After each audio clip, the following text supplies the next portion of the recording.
Bos días a todos amigos dende o meu recuncho de Trevinca. Para ser un poeta non só é necesario un perfecto manexo da lingua, é imprescindible ter esa sensibilidade que a poesía nos deixa no corazón, que ás veces ilusiónanos e outras entristécenos.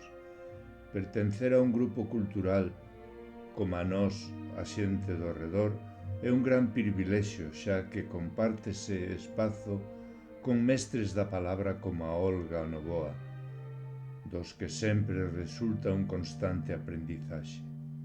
Hoxe porei voz ao poema Mamá, todo está escuro, que Olga regálanos no número 17 da nosa revista. Mamá, todo está escuro. Perdémonos polo curto camiño, o bastón da seguridade. Foise a man que nos limpaba os ollos coa súa pel suave.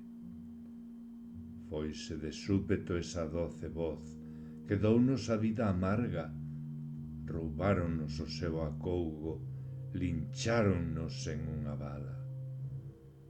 Desapareceunos a chave da porta dos nosos mundos.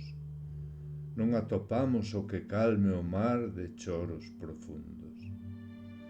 Só podemos berrar de impotencia. Como dar acougo aos días grises ao ver pasar as estacións sen ti. Hai moitos momentos tristes. Ao ver a túa cadeira baleira, percibimos a súa soidade. Como encher o teu baleiro, como curar a ferida que me invade. Xamais pénsase no efémero da vida, nin na dor dun último alento. Nunca máis me deixará a negrura da túa morte cravada no meu peito.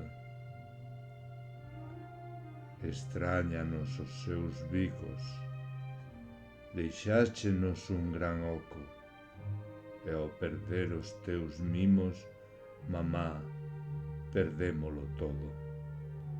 Só nos conforta pensar que estás ben ali arriba, descalza para camiñar, pisando as nubes brandiñas. Boaches chea de amor, con bicos dos nosos beizos, o malo é que nos quedáramos coa dor dos teus silencios. Grazas, Olga.